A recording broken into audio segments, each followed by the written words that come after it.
ఎవరినో ఒకరిని అడ్డు పెట్టుకొని బీసీ రిజర్వేషన్లను బజాపా అడ్డుకోవాలనుకుంటే తెలంగాణ ప్రజలు ఆ పార్టీని రాష్ట్రంలో తుడిచిపెట్టేస్తారు. ఆ పరిస్థితి రాకుండా తెలంగాణ చేసిన 42% బీసీ రిజర్వేషన్ బిల్లుకు అండగా నిలుస్తున్నామని ప్రకటించి బీసీల పట్ల అభిమానాన్ని నిరూపించుకోవాల్సిన అవసరం బజాపాకు ఉందని చెప్తా ఉన్నాడు. దొంగది కాదు దొడ్లకు రాదన్నట్టుగా ఫస్ట్ దొంగతనం చేసిందే మనం. బీసీల డాటా దాచిపెట్టి బీసీలకు సంబంధించినటువంటి లెక్కలు తారుమారు చేసినటువంటి మనం బీసీల అభిమానాన్ని మీరు ఏ పార్టీ అభిమానాన్ని సూరుగన్నారు? బీసీలది. తెలంగాణ రాష్ట్ర ప్రజలు, మరి ముఖ్యంగా ఈ దేశంలో ఉన్నటువంటి బీసీలు, బాబాసాహెబ్ అంబేద్కర్ కాన్స్టిట్యూషన్ ఆఫ్ ఇండియాలో ఎస్సీ ఎస్టీలకు రిజర్వేషన్ అంశాన్ని కల్పించిండు. బీసీల రిజర్వేషన్ అంశం తర్వాత వచ్చేసి రాష్ట్రాల పరిధిలో వదిలిపెట్టారు. ఎన్నడన్నా కాంగ్రెస్ పార్టీ బీసీలకు రిజర్వేషన్ ఇచ్చిందా? రేవంత్ రెడ్డి గారు, ఈ చర్చకు నేను సిద్ధంగా ఉన్నా.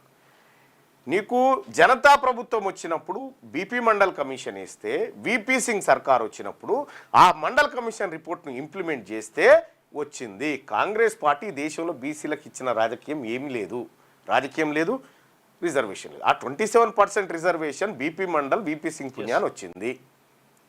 వచ్చినటువంటి 27ను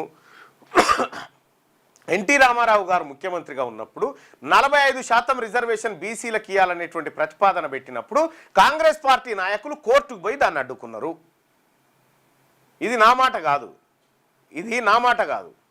ద డెక్కన్ పాలిటిక్స్ అనేటువంటి బుక్లో దేవులపల్లి అమర్ గారు రాసినటువంటి పుస్తకంలో ఉన్నటువంటి మాట. ఇక్కడ కాంగ్రెస్ పార్టీకి ఉన్నటువంటి హిస్టరీ ఇది రిజర్వేషన్ల విషయంలో. ఇక్కడ మీరు ఏదో బీసీ ప్రజల అభిమానాన్ని అంతా చురగొన్నట్టు, ఓన్లీ భారతీయ జనతా పార్టీకే అభిమానం లేనట్టుగా